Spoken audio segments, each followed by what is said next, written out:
영국의 유명한 마이어 목사님이 한 번은 배를 타고 대서양을 건너가게 되었습니다. 그를 알아본 사람들이 그에게 선상 예배를 인도해달라고 요청합니다. 이 마이어 목사님은 흔쾌히 허락을 하고 예배를 인도합니다. 그런데 그 자리에 한 무신론자 한 사람이 친구의 권고로 참석하게 되었습니다.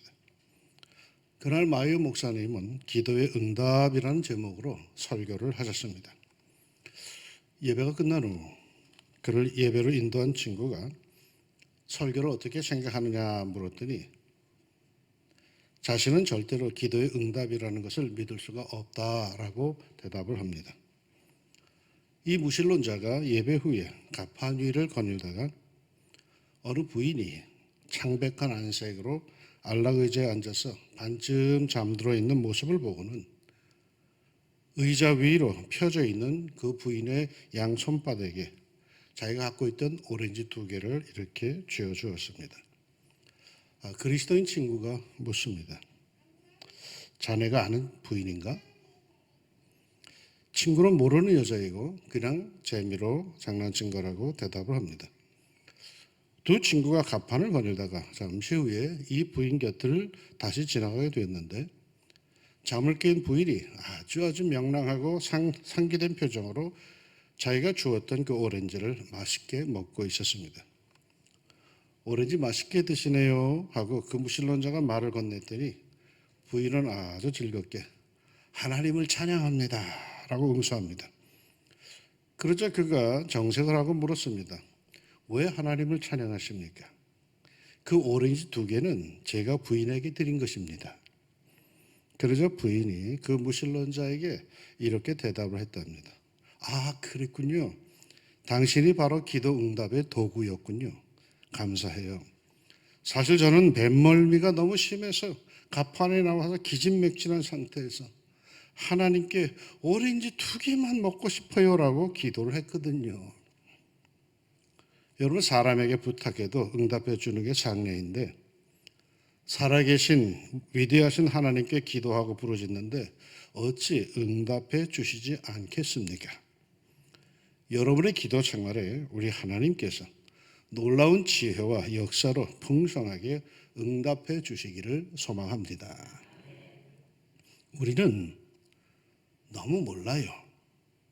우리가 알고 있는 것은 이 세상에서 아주 지극히 적은 것에 그 몇 개에 불과합니다.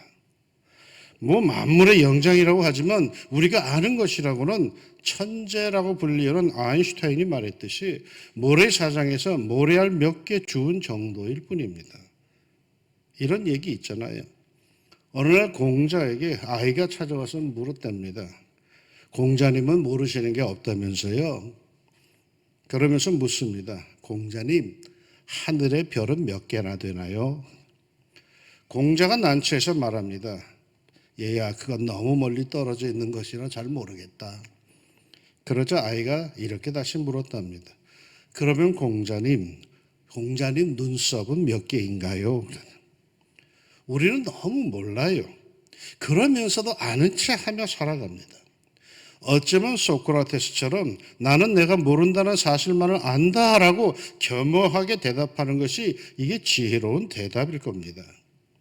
제가 중학생 시절에 목사님을 찾아가서 따진 적이 있습니다. 예정론이 뭡니까? 예정론을 저에게 설명해 주세요. 그러자 목사님이 아주 난처해하시면서 이런 말씀을 해 주셨습니다. 내가 너에게 미분 적분을 설명하면 중학생인 너는 알아들을 수 있겠니? 저는 그때 깨달았습니다. 이 세상에는 나에게 설명을 해 주어도 내가 이해할 수 없는 그런 게 있구나. 나에게 설명을 해주고 내가 다 이해해야만 사실이라고 믿던 그 시절에 아무리 나에게 설명해 주어도 아무리 논리적 합리적으로 설명해 주어도 그 용어 자체부터 이해할 수 없는 그런 세상이 있다는 것을 제가 그때 깨달았습니다. 그렇다면 여러분, 이 세상의 이치, 이 세상의 이야기도 하물며 이러한데 우리 인간이 말이요, 저 하나님의 세계, 하나님의 역사, 하나님의 마음을 제대로 이해할 수 있을까요? 하나님이 우리 인간이 만들어낸 존재라면 모르겠는데 하나님이 우리를 만드신 분이고 그분이 이 세상의 조물주여, 창조주여, 섭리자여, 심판주이시라면 우리가 과연 그 하나님을 제대로 다 이해할 수 있을까요? 내가 하나님을 완전히 이해한다는 것은 이건 애당초 불가능한 일입니다. 목사인 지금도 여전히 하나님은 나에게는 아주 미스터리한 존재이고 지금도 이해 못할 구석이 한두 곳이 아닙니다. 그러게 지금도 나는 기도하면서 왜요 하면서 이렇게 따질 때가 많습니다. 그러기에 나는 언제나 그 하나님 앞에 또한 머리를 조아립니다. 이해할 수 없고 다 파악할 수 없는 하나님이시기에 나는 겸허히 그분 앞에 결국은 무릎을 꿇습니다. 왜 그런지 아십니까? 이해할 수 없는 분이시지만 그러나 그분을 이해할 수 있는 길이 있기 때문에 그러합니다. 그 길은 내가 찾은 게 아닙니다. 그 길은 내가 고생하여서 득도하여 얻은 길 아닙니다. 그 길은 가출해서 몇십 년을 고행하여 얻은 길도 아닙니다. 그 길은 하나님께서 일방적으로 내게 보여주신 길입니다. 내가 하나님을 사랑하지 않을 때는 그 길이 보이지 않았습니다. 하나님께서 나를 사랑하시지 않을 때도 역시 그 길은 보이지 않았습니다. 그러나 하나님과 내가 사랑의 관계가 되자 하나님은 나에게 당신을 알려주고 싶어 하셨습니다. 마치 사랑하는 연인들끼리는 서로를 공개하고 서로가 서로를 알아주기를 원하는 것처럼 말입니다. 우리 부부는 가끔 말로 대화하지 않습니다. 응 하면 척하니 알아서 행합니다. 그거 하면은 무슨 소리인지 다 압니다. 그러다가 못 알아듣거나 이해하지 못하면 대번에 아니 그거 있잖아 하면은 다 이루어집니다. 사랑하는 사람은 서로를 공개하고 싶습니다. 자신의 모든 것을 상대방에게 알려주고 싶습니다. 그러기에 성경의 표현대로 벌거벗었으나 부끄럽지 않습니다. 상대방이 자기를 다 알아주기를 원합니다. 하나님, 그 위대하신 하나님께서 그 베일에 쌓여 계시던 하나님 창조주께서 자신을 우리에게 드러내기 시작하셨습니다. 우리에게 자신을 가르쳐 주기를 원하셨습니다. 우리를 사랑하기에 그 사랑 가운데 우리가 당신을 알아주기를 원하셨습니다. 그래서 하나님께서는 우리에게 자신을 보여주기 시작하셨는데, 알려주기 시작하셨는데 그 길이 뭘까요? 오늘 성경이 말합니다. 10절에 오직 하나님이 성령으로 이것을 우리에게 보이셨으니 성령은 모든 것 곧 하나님의 깊은 것까지도 통달하시느니라. 하나님의 영, 성령을 통해 우리에게 자신을 알게 해 주셨답니다. 하나님의 영, 성령은 하나님의 깊은 것까지도 통달하셨답니다. 그 하나님의 영께서 우리에게 하나님을 보여주십니다. 하나님의 깊은 것까지 알려주십니다. 사람의 일을 사람의 속에 있는 영 외에 누가 알리요? 이와 같이 하나님의 일도 하나님의 영 외에는 아무도 알지 못하느니라. 하나님의 영 성령께서 어찌 하나님을 모르시겠습니까? 그런데 그 하나님의 영 성령께서 우리에게 그 하나님의 깊은 것까지도 보여주시고 알려주신다고 합니다. 궁금한 게 많으십니까? 도대체 하나님께서 나를 향한 뜻이 무엇인지, 하나님께서 원하시는 게 뭔지 궁금한 게 많으십니까? 도무지 하나님을 제대로 알 수 없어서 고민이 되십니까? 한 길밖에 없습니다. 성령 받으십시오. 성령 충만하십시오. 예수님의 제자들도 말이에요. 그 친제자들도 사실 성령 받기 전까지는 아주 형편없었습니다. 예수님의 설교를 직접 들어도 이건 영 돌팔이들이었어요. 예수님의 말씀의 핵심을 제대로 짚는 이가 단 한 명도 없었어요. 우하면 좌하고 좌하면 우하는 이건 그야말로 완전히 청개구리들이었어요. 제대로 사람 구실을 할까 싶은 그런 이들이었어요. 그런데 예수님이 승천하신 후에 40일이 지난 후에 오순절 성령 강림 사건 이후에 이들이 단번에 달라집니다. 그 무식하던 이들, 그토록 연약하던 인생들이 하나님의 마음을 어찌 그리 잘 아는지 용감하게 하나님의 마음을 전파하기 시작합니다. 이 세상의 권세자들 앞에서, 그 지혜로운 박사들 앞에서 얼마나 권위 있게 하나님의 말씀을 잘 전하는지 모릅니다. 논리 있게 전하는 게 아니라 권위 있게 전합니다. 하나님의 영, 성령을 의지합시다. 그분께서는 하나님을 우리에게 가르쳐 주십니다. 하나님의 깊은 뜻을 우리에게 보여주십니다. 우리가 깊고도 간절한 심령으로 묵상하고 간구할 때 하나님의 영, 성령께서는 기꺼이 우리 안에서 아하 하는 감탄과 함께 우리에게 하나님의 뜻을 가르쳐 주십니다. 우리를 감동시키십니다. 이 감동을 많이 받는 이가 행복한 성도입니다. 감동도 없이 말이요, 냉랭하게 사는 사람, 그 불쌍한 사람입니다. 여러분들 성령의 감동을 받으시기를 축원합니다. 그런데 이 사실도 아십니까? 오늘 말씀 12절에 이렇게 나옵니다. 우리가 세상의 영을 받지 아니하고 오직 하나님으로부터 온 영을 받았으니 이는 우리로 하여금 하나님께서 우리에게 은혜로 주신 것들을 알게 하려 하심이라. 하나님께서 우리에게 은혜로 주신 것들을 알게 하려 하십니다. 그러니까 성령 받기 전까지는 알 수 없다는 것입니다. 우리 집사님이 친구에게 하나님께서 자신에게 구원을 주셨다고 이렇게 말을 하니까 그 믿지 않는 그 친구가 좀 비아냥거리듯이 이렇게 말합니다. 야야, 하나님도 되게 쫀쫀하시다. 야, 이왕 주려면 10원을 주시지 구원이 뭐냐. 그러자 그 집사님이 그랬답니다. 이 사람아, 하나님께서는 11조 떼고 주시는 거 모르는가. 하나님께서 자신에게 뭘 주셨는지 아십니까? 그것도 은혜로 주신 것들을 여러분 알고 계십니까? 말라기 1장 2절에 보면 이런 말씀이 있죠. 여호와께서 이르시되 내가 너희를 사랑하였노라 하나 너희는 이르기를 주께서 어떻게 우리를 사랑하셨나이까 하는도다. 하나님께서 많은 것으로 주시고 많은 것으로 사랑을 베푸셨는데, 그래서 백성들을 향하여서 내가 너희를 사랑한다 라고 했더니 그들이 하는 말이 하나님께서 어떻게 우리를 사랑하셨습니까? 도대체 우리를 위해서 하신 일이 뭡니까? 하면서 대드는 겁니다. 마치 불효자들이 그 애비 어미를 향해서 아버지가 나를 위해 해준 게 뭡니까? 엄마가 도대체 뭘 주셨다고 큰소리십니까? 하고 대드는 것과 똑같은 모습입니다. 하나님께서 우리에게 주신 것들을 아십니까? 그것도 우리들에게 은혜로 값 없이 주신 것들을 아십니까? 모를 겁니다. 결코 모를 겁니다. 안다면 도리어 이상한 일입니다.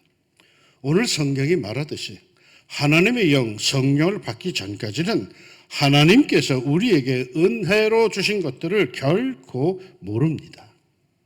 마치 내가 내 힘으로 큰 것 같은데 나중에 결혼하여서 자식을 낳고 내가 자식을 키워보니까 그때서야 내 어머니가 얼마나 나를 위해 고생을 하셨는지, 내 아버지가 얼마나 나를 위해 눈물을 흘리셨는지 그때 가서야 아는 것과 같은 이치입니다.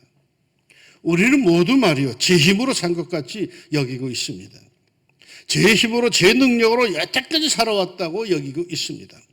하늘은 스스로 돕는 자를 돕는다는 명언에 취하여서 자기 인생은 자기가 개척하는 것이라고 아주 강한 프로메테우스 같은 자세로 살았기에 오늘의 행복을 누리게 되었고 지금의 기쁨을 누린다고 그렇게 살아왔다.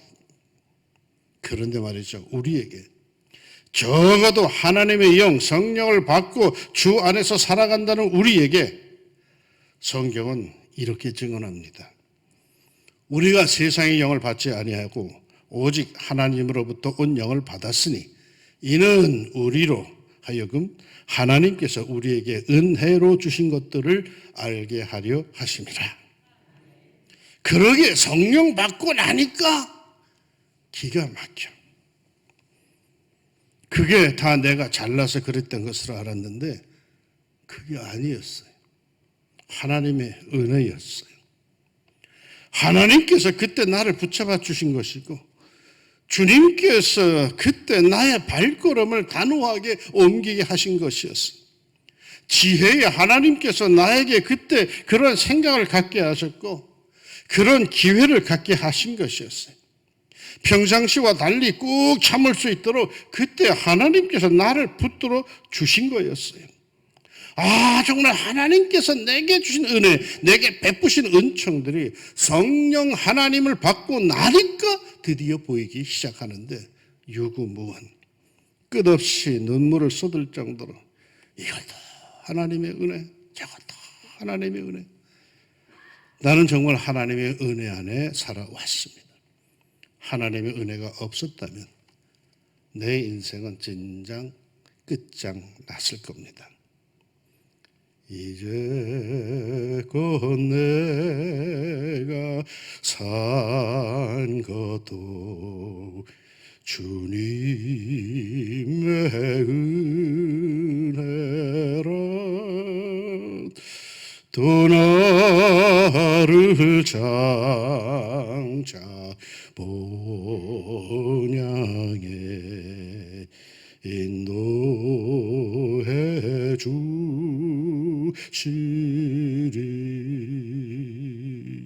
아멘. 성령 받으면 이게 보입니다. 성령 받으면 이게 느껴집니다. 피부가 닿습니다. 하나님께서 내게 어떤 은혜를 주셨는지 그게 보입니다. 그리고 매일 눈물 속에 감격과 감사로 기도의 제단을 쌓아갑니다. 이 감격이 성령 충만한 여러분에게 언제나 넘치기를 소망합니다. 오늘 말씀 끝에 보니까 영적인 일은 영적인 것으로 분별하느니라 합니다. 맞는 말입니다. 영적인 일은 영적인 것으로 분별하는 겁니다. 고양이는 고양이의 세계로 이해해야 제대로 이해를 한다죠.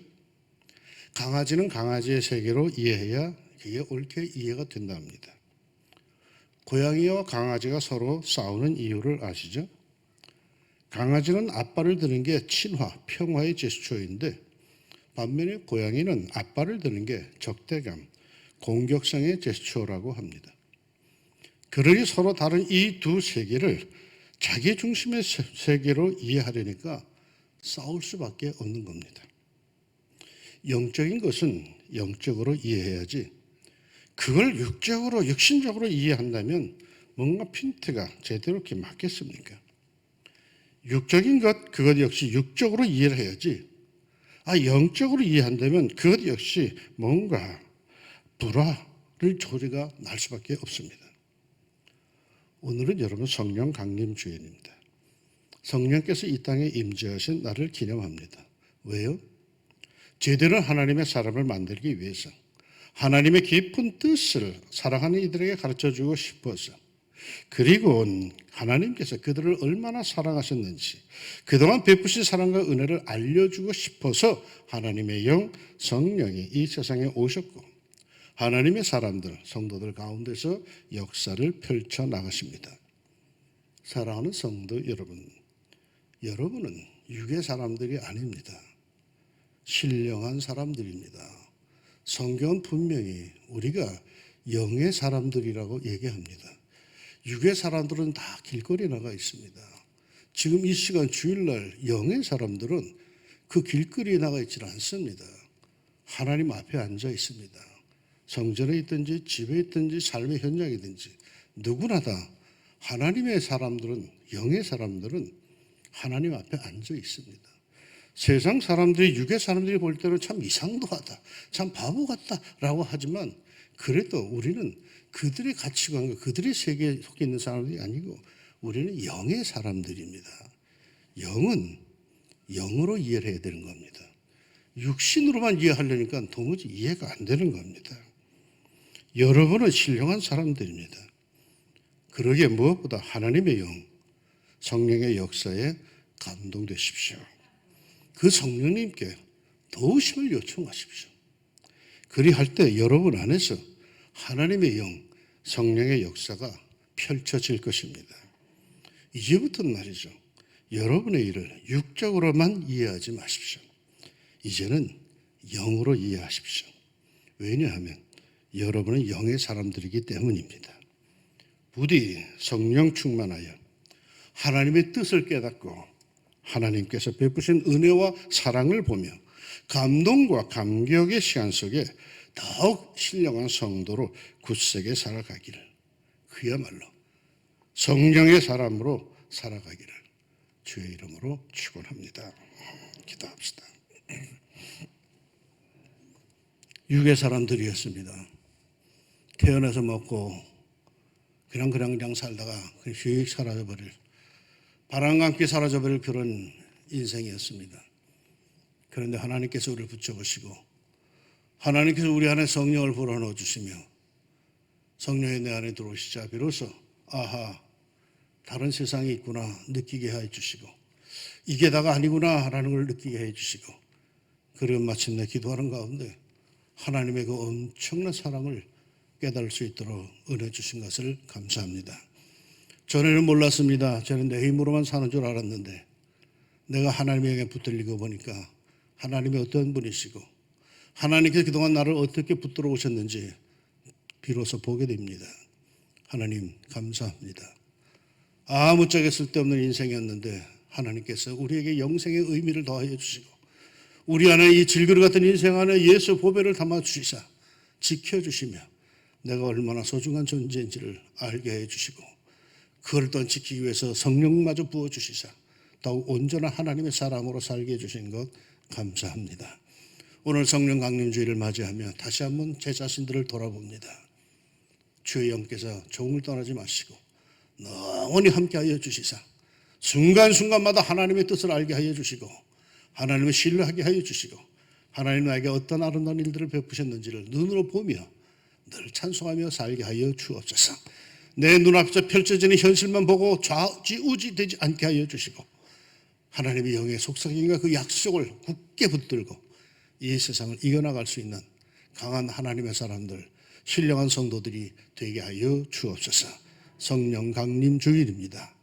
기념하는 날로 지나가지 않게 해주시고 실제로 주의 영께서 우리 안에 임재하시며 충만히 역사해 주시사 하나님의 사람들로, 신령한 사람들로 거듭나게 하여 주시옵소서. 예수님의 이름으로 기도합니다. 아멘.